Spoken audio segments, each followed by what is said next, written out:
nós aprendemos a ser humano na relação com outros seres humanos. Então a gente tem toda uma afinidade, né, ou não, com as pessoas que estão ao nosso lado, mas a espiritualidade prepara isso de uma maneira tão linda que de repente chega ali um filho e você ama aquele ser antes de você conhecê-lo. Pelo simples fato de saber que vai chegar um filho, você já o ama. E aí quando ele chega, você já fica vendo suas características ou outras características, você sonha já com ele, né? Você não consegue ver sua vida sem aquela criatura. E a primeira infância, o Rossandro, que usa muito uma linguagem atual, ele fala assim, vamos pensar num dispositivo móvel aí. Ele está ali sem nenhum aplicativo instalado, porque ele tem o véu de esquecimento. E esse véu de esquecimento é muito importante para que ele possa receber, né, imprimir no seu espírito características novas. Agora, essa impressão no espírito, né, esse ensinamento dos deveres morais, né, daquilo que eu pretendo, ele tem um tempo em que o aprendizado é muito mais frutífero.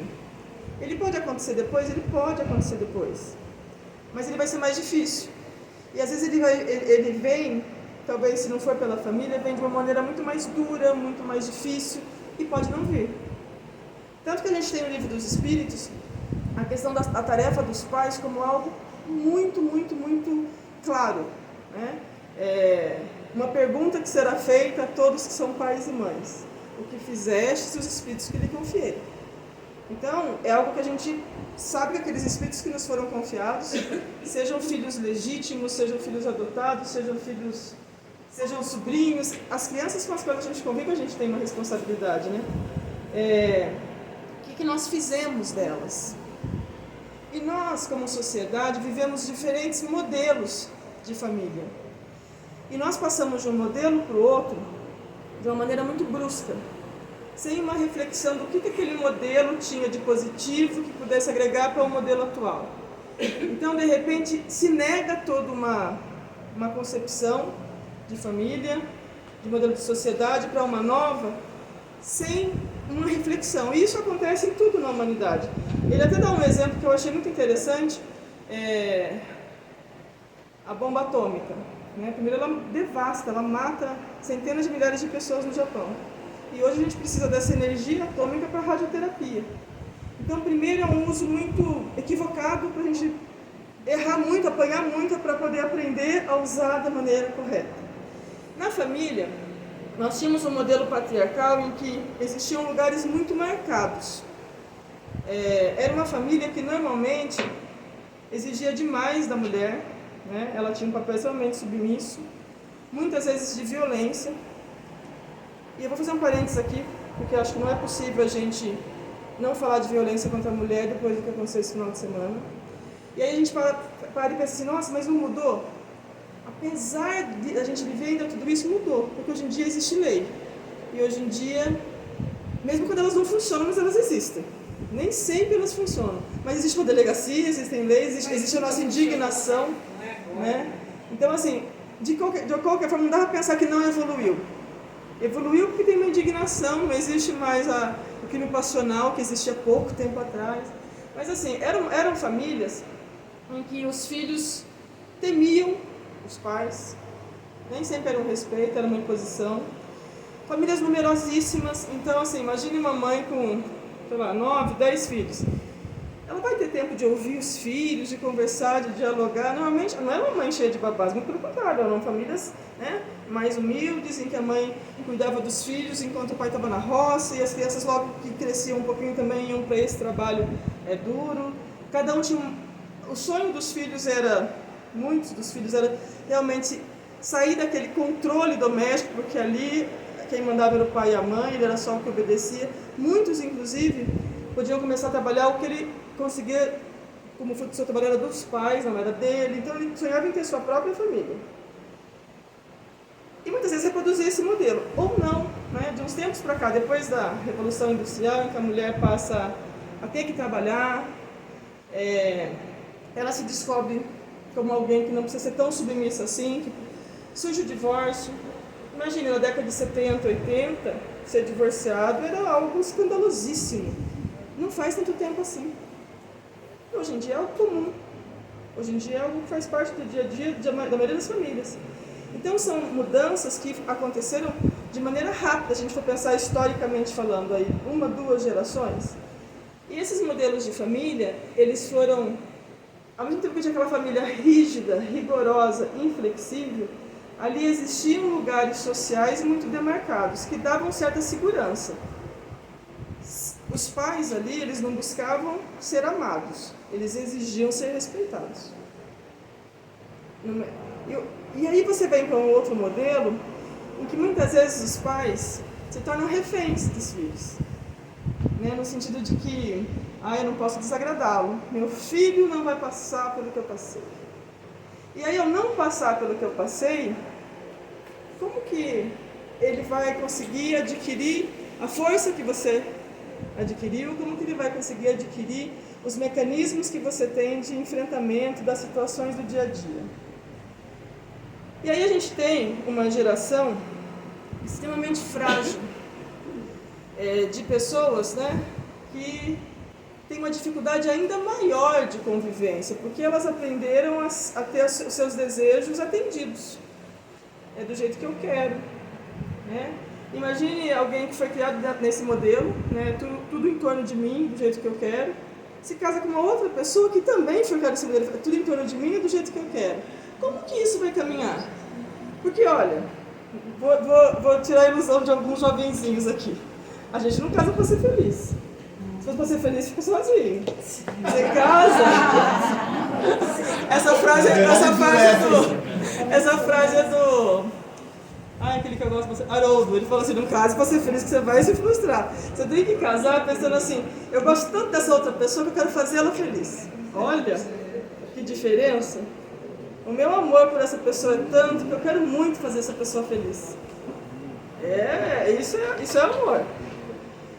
E aí a gente, apesar dessa questão da convivência, né, a gente lembra do Pequeno Príncipe, quem nunca leu vale a pena, é uma leitura assim tão gostosa e traz tanta coisa, né?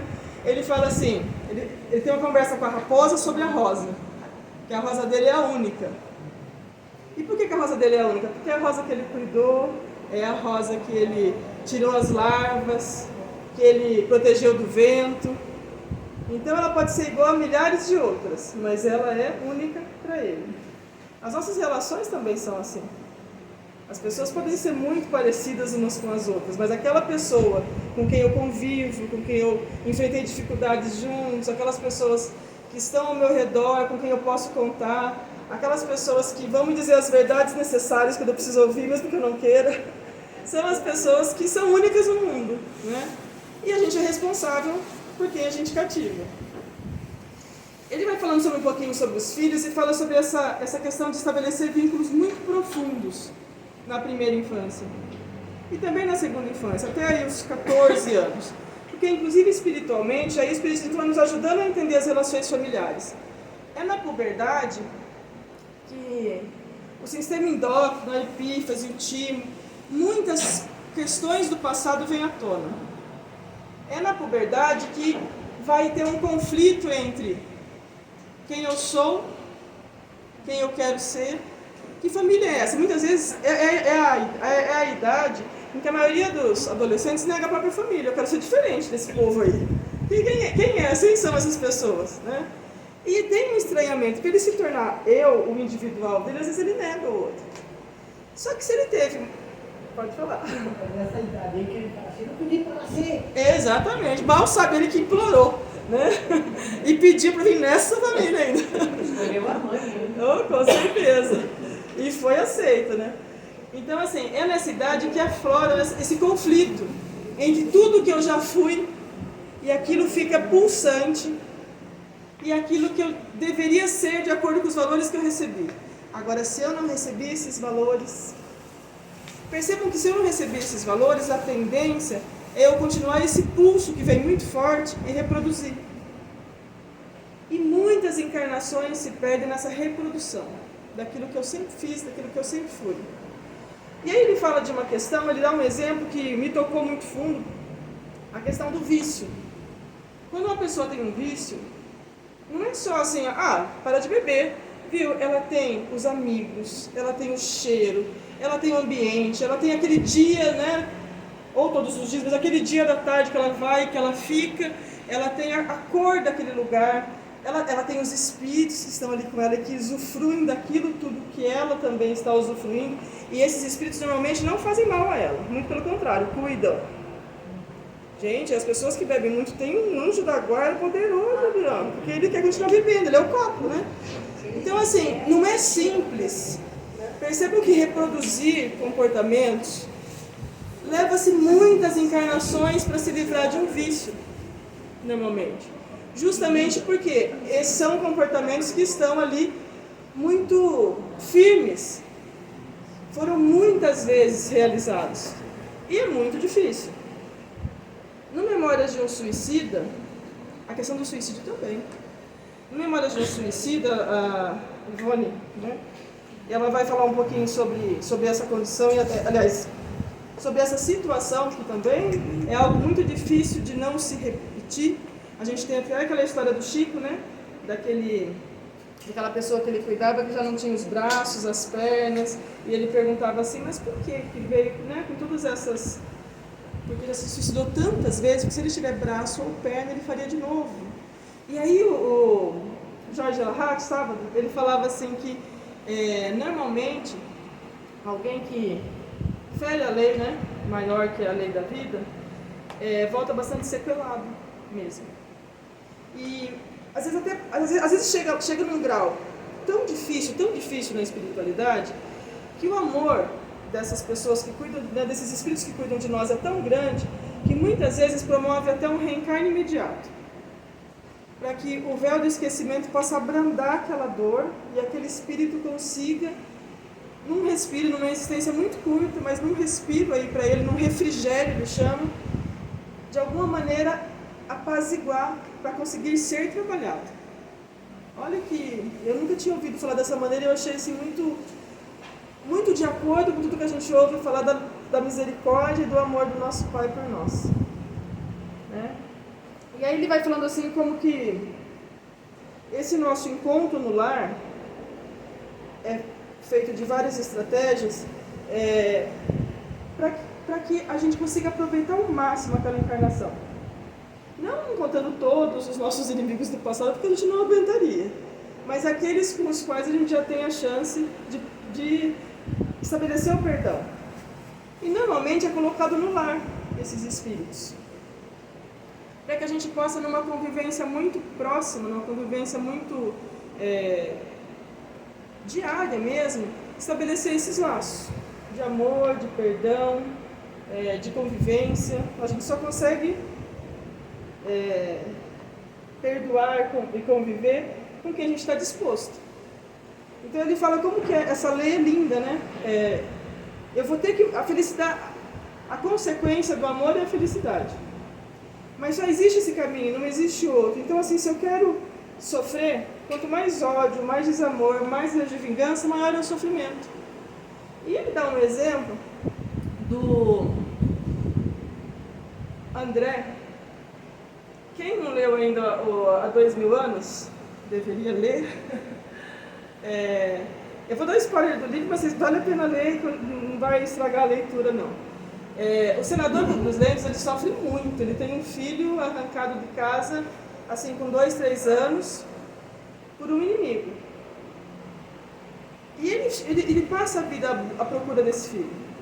E aí, ele já está cego, no final da vida, ele encontra com esse grande inimigo dele, que faz questão de contar para ele que o soldado que feriu o olho dele, que causou a cegueira do próprio filho, que ele escravizou esse filho, que ele embruteceu, que ele fez questão de que ele sofresse os maiores horrores, que ele fosse torturado.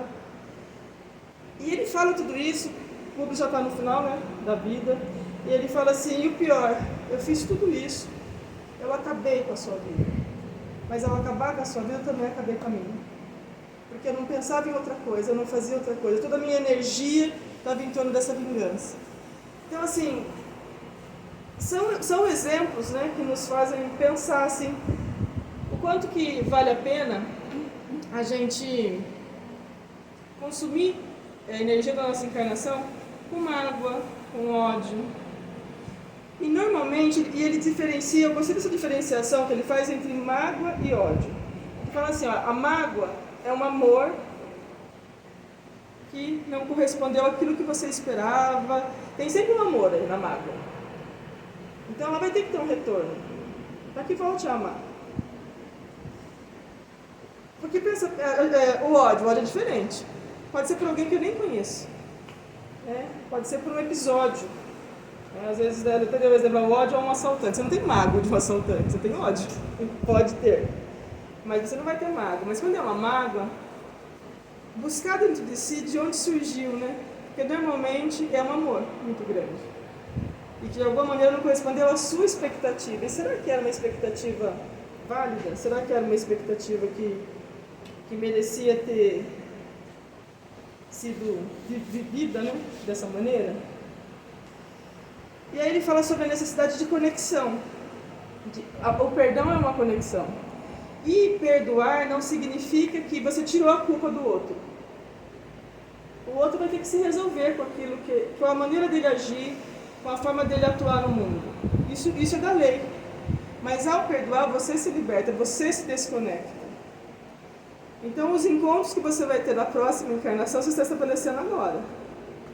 Aquilo que você continua prendendo a você de maneira, não perdoo, tem que ser isso mesmo, eu vou continuar acompanhando porque eu quero ver, uma hora ele vai cair. São pessoas que você está entrelaçando sua vida dela. Quando você perdoa, você liberta. Não significa que você vai mudar o outro, entenderam isso? Não, de modo algum. Pode ser que o outro continue da maneira como ele é. É você que muda seu olhar sobre ele. E eu sempre gosto de lembrar nessa mudança de olhar a frase de Jesus sobre Pedro, né, que o negou 3 vezes. O homem na carne é mais frágil do que cruel. Então, muitas vezes, nós nos decepcionamos com as nossas próprias expectativas. Não que o outro quis fazer algo contra você pessoalmente, mas que a pessoa fez aquilo que ela conseguia fazer no momento dela, né, aquilo que ela tinha para dar. Ao perdoar, a gente tira um peso de nós mesmos, né? Sim. Porque às vezes a gente se prende àquela situação, cultiva um sentimento negativo, que não vai fazer diferença nenhuma para o outro, pelo contrário, vai machucar nós mesmos. Então, quando a gente deixa levar, aí É um boicote à nossa própria evolução. Exatamente. E assim, lembrando o livro que a gente leu da Joana de Ângeles, lembrando agora o Plenitude, ele fala sobre 5 grupos de espíritos que reencarnam e a gente consegue percebê-los tanto na nossa convivência diária. Tem aqueles que ainda estão no grupo 1, que é o grupo dos insensíveis. Nada os abala. Pode ser preso, pode sofrer horrores, na nossa visão está sofrendo horrores, mas ele não se envolve, ele não se abate, ele é indiferente a todo tipo de sofrimento. O grupo 2 é o contrário desse, é os desesperados. Tudo me dói, é um desespero sem fim, Deus é injusto, porque esse é o grupo 2. O terceiro grupo, ele fala assim, é a fuga do sofrimento. Então ele fala assim, eu não vou, já é bem diferente do segundo, né? E do primeiro também, ó. Eu não vou ser rebelde, eu não quero conviver com o mundo lá fora, então eu vou me fechar. Na ilusão de se fechar, né? E muitas vezes hoje em dia, antigamente essa ilusão de se fechar era muito ligada à vida religiosa, a uma vida monástica. Hoje em dia, esse se fechar nem sempre é um se fechar literalmente. Sabe que as pessoas só vivem em festa? Parece que se ela não tiver festa, ela não está vivendo? Até que ponto ela está convivendo de verdade? Ou ela está só, sabe? Drogas, bebida, também é uma maneira de fugir do sofrimento e de achar que a vida está me levando, né? Bem Zeca Pagodinho. E ele fala, o Jorge até nos identifica num 4º grupo. E o pior é que eu acho que a gente está realmente nesse 4º grupo. Quando a gente está buscando alguma coisa, é a questão de procrastinar. Sabe o que é procrastinar? É deixar para depois. Eu sei o que eu preciso fazer, mas eu também sou assim, viu? Eu começo o regime na segunda, que segunda é essa, né? De que ano, né? Eu deixo para depois, e aí a gente sabe o que tem que fazer, sabe o que tem que mudar, Não estamos desesperados porque temos fé e não rompemos com a fé, mas a gente fica empurrando com a barriga, como diz o ditado, deixando para depois, como se a nossa encarnação fosse eterna. E aí eu penso, né? Será que eu vou ter outra chance? A gente tem que lembrar que o planeta é da lei, está evoluindo. Será que a gente está buscando a nossa própria evolução? Porque ele fala que o quinto grupo é aquele que tem um aproveitamento mesmo da encarnação, que realmente consegue realizar aquilo que se dispôs a fazer. E que poucos de nós, infelizmente, nos encontramos nesse quinto grupo, que realmente procura fazer o que tem que ser feito. Sobre a procrastinação, eu acho que tem muito a ver também com o tempo que a gente perde no celular, na rede social. Não que a gente não deva ou não possa, não existe não pode, não deve. É a quantidade de tempo dedicado a. O que fica daquilo tudo? Né? O que aquilo me agrega? O que aquilo me traz? E aí, eu adorei aquela palestra. O Fogo podia me ajudar nessa palestra, viu? Porque ele ouviu tudo que eu estou falando aqui. Aí ele fala assim, o que falta para a gente ir para o quinto grupo? O Fogo sabe a resposta. O que falta? Exatamente, uma vontade firme de mudar. Uma decisão. Uma decisão, né, que realmente se sustente. Porque é difícil mudar. A gente tem a gente falou da bebida agora há pouco, a gente tem toda uma cultura que nos convida a ficar do jeito que está. Deus quer assim, é assim mesmo. Vamos continuar assim. É muito mais simples. Porque é cansativo mudar, exige esforço. Você tem que fazer uma reflexão para perceber que você não está feliz com as coisas como elas estão, para poder dar o primeiro passo, para poder começar a caminhada, né? E aí ele dá algumas dicas que eu achei muito pertinentes, que ele fala assim, não basta a vontade de mudar. A vontade de mudar, unida ao conhecimento espiritual que nós temos, nos ajuda a pensar nessa mudança. Porque nós sabemos que nós somos almas imortais. Há pessoas que falam, eu estou no fim da vida mesmo. Por quê? Nós sabemos que nós não estamos no fim da vida. A vida é eterna. Nós estamos ali nos passos, né? Então, assim, nós não temos essa ilusão de estarmos no fim da vida, não importa a nossa idade. E essa vontade robusta nos traz, né, essa questão da compreensão, e a gente tem instrumentos assim para conseguir aprimorar o nosso conhecimento espiritual. A leitura, o estudo, né, não só na teoria, mas assim, buscar na nossa convivência prática, colocar aquilo que a gente está estudando, aquilo que a gente está vivendo, devagar, porque a gente também não consegue pôr muita coisa em prática, mas assim, ir se experimentando, né? Eu preciso melhorar. Sabe aqueles 20 exercícios do Chico Xavier, que eu gosto bastante? Eu deixei aqui uma vez. Uma coisinha de cada vez, mas pelo menos ir se avaliando em torno daquilo, não se permitir ficar estagnado, parado, né? E aí ele dá uma outra dica que eu achei muito interessante, além do conhecimento espiritual, o contato com a natureza. Que o contato com a natureza é algo que nos reconecta ao Criador. E é muito real isso. O Tiago deve viver isso bastante na escola também.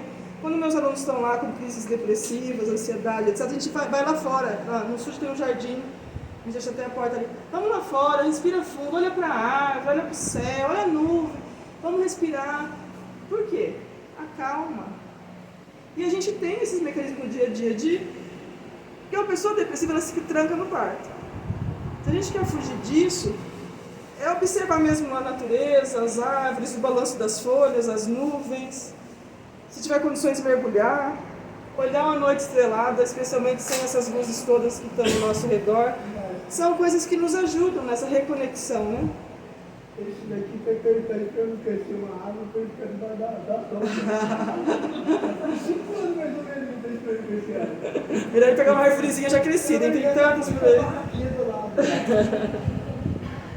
Esse movimento de busca, né, que vai nos ligando ao Criador, por que a gente sente isso em contato com a natureza? Vamos lembrar um pouquinho aí.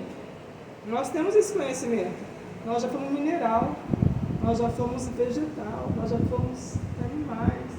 Então, essa conexão com a natureza traz a nossa essência. ela reenergiza mesmo o nosso espírito, justamente porque a gente já teve outras vivências há milênios aí, né? Aí ele fala também da meditação, e ainda brinca, eu gostei dessa brincadeira dele porque eu me identifiquei, né? Você tem que ser na posição de Lócio, porque a perna nem aguenta mais. Não é isso. A reflexão, a meditação, seria essa reflexão mesmo sobre a vida.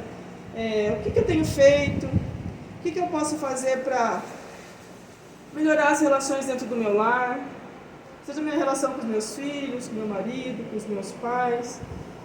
Será que eu estou nesse processo de mudança? O que eu tenho feito para buscar, né, mudar? E aí a gente vai desenvolvendo esse novo olhar. O que parecia ser sofrimento passa a aparecer como oportunidade de evolução. Não é um olhar que a gente ganha do dia para a noite, é um olhar que a gente vai conquistando ao desenvolver esses passos. Aí, voltando um pouco a nos provocar, porque eu me provoquei bastante nessa leitura na relação com os filhos, nessa sociedade anterior aí que nós vivíamos, que tinha muitos problemas, com toda certeza, a gente evoluiu como sociedade, mas ele fala assim, a gente jogou fora a criança com a água do banho, jogou fora o que tinha de bom com o que tinha de ruim, né? Nenhum pai jamais ia se endividar para comprar alguma coisa para o filho. Nunca, jamais, em hipótese alguma. Hoje em dia a gente vê as famílias fazendo isso. Hoje em dia a gente ouve pais, a gente ouve muito. Eu não sei mais o que fazer com essa criança. Dá um jeito nele aqui, porque eu não sei mais o que fazer. Infelizmente, eu tenho uma listinha lá, e assim, eu vou falar pra vocês só dessa lista. Eu tenho uma lista lá de pais que eu não chamo. Porque eu sei que é mais fácil trabalhar com os filhos. E se eu chamar os pais... Aumenta o problema. Aumenta e assim, eu não vou conseguir educar os pais. Então, eu vou tratar com o indivíduozinho que está lá comigo. Porque chamar os pais só me traz transtorno. Teve um lá que eu tive que chamar a polícia. De verdade. Ele ia espancar o filho ali. E assim... Eu não bato.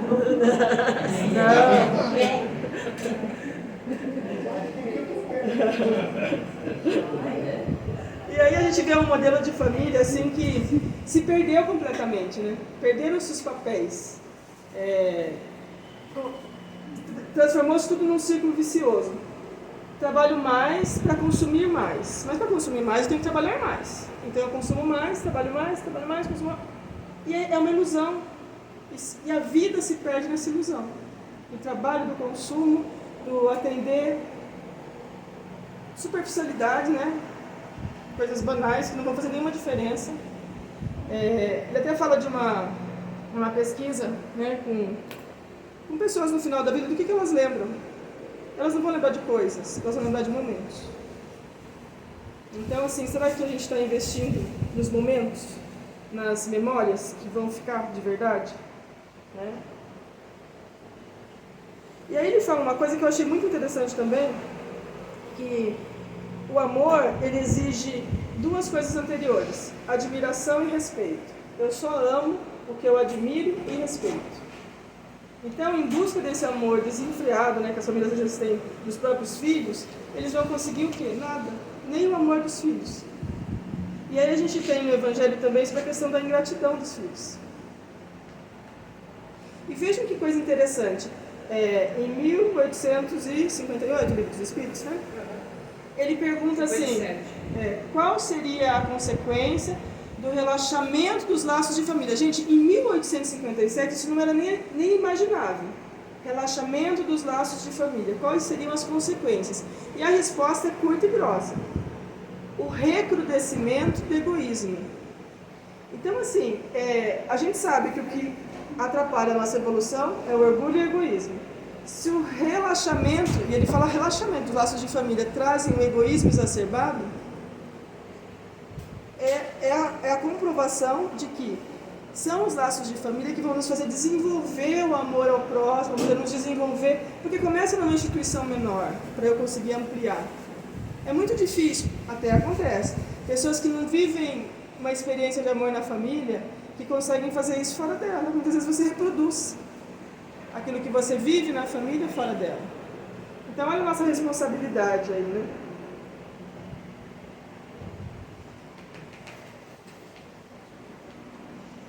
Lembrando sempre uma coisa que eu gosto muito de falar, até porque eu sou educadora, para educar uma criança é preciso uma aldeia inteira.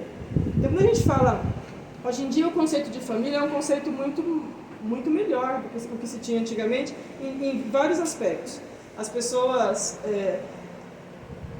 como eu falei, perdeu-se papéis muito claros que precisam ser recuperados. O pai e a mãe são autoridade, não tem que exercer autoritarismo, mas são autoridade. São eles que definem, né, aquilo que os filhos devem fazer. Não deve se tornar refém de filho.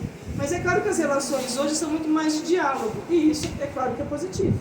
Eu ter uma confiança, poder contar, até quando eu apronto uma coisa errada, poder ouvir também, mas eu ter essa confiança, né? Não ter só o medo. Mas as coisas têm que ser muito claras, muito definidas. Quem paga as contas tem o direito, sim, de determinar muita coisa dentro de casa. Não dá para ter privacidade, crianças e adolescentes que não sabem nem o que fazer com essa privacidade. Pai e mãe tem que ter o celular dos filhos, para começar a conversa até os 18 anos, era o nome do pai e da mãe, no CPF do pai e da mãe. Então eu tenho que saber o que ele está acessando, eu tenho que saber o que ele está vendo, eu tenho que acompanhar, porque eu vou responder por isso, inclusive criminalmente, se for o caso. Então é necessário, né? Então esses valores não podem ser questionados, né? É algo que tem que estar muito claro. Emmanuel fala o seguinte, olha, vou ler um trechinho aqui. De todas as associações existentes na Terra, excetuando-se naturalmente a humanidade, nenhuma talvez mais importante em função educadora e regenerativa quanto a família. A família terrestre é formada assim de agentes diversos, porquanto nela se encontram comumente afetos e desafetos, amigos e inimigos, para os ajustes e reajustes indispensáveis. O clã familiar envolve mais amplos conceitos de vivência coletiva, sob os ditames do aperfeiçoamento geral, conquanto seja sempre em educandário valioso da alma. Temos, dessa forma, no Instituto Doméstico, uma organização de origem divina, em cujo seio encontramos os instrumentos necessários ao nosso próprio aprimoramento, para a edificação do mundo melhor. A família é o centro essencial de todos os nossos reflexos. E aí, uma outra coisa que queria compartilhar com vocês é sobre alma gêmea e metades eternas. A gente já ouviu falar sobre isso, né? Vocês acham que existe alma gêmea e metade eterna? Também. Ontem ele deu uma definição disso que eu achei muito legal. Ele falou assim, ó, metade eterna. Precisa ser homem ou mulher. Ele fala assim que metade eterna não existe, porque assim... Porque você imagina que seja essa relação. Os espíritos são criados individualmente. Então não vai ficar lá metade, até encontrar o outro para se encaixar. Mas nessa convivência maravilhosa que a gente é presenteado, a gente encontra parceiros com os quais a gente não vai querer se desligar nunca mais. Por quê? Porque são parceiros, e não importa como a gente falou, se são homem, se é mulher, não importa que relação você estabeleça com ele nessa encarnação, você percebe assim que vocês uma alavanca a evolução do outro e conseguem trabalhar juntos.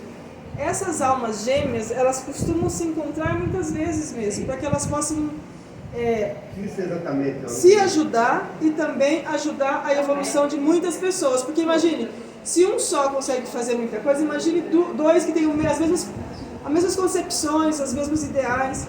Então ele fala que metades eternas, no sentido da criação do espírito, não existe, porque nós somos criados individualmente. Mas que no decorrer do processo de convivência, nós encontramos, muitos de nós, não apenas uma alma gêmea, mas até mais. Laços de amor que vai construindo. E a gente vai alargando esses laços de amor ao longo das nossas encarnações. Infelizmente, agregamos também laços de ódio, ou de desafetos, vamos chamar assim, eu não gosto da palavra ódio.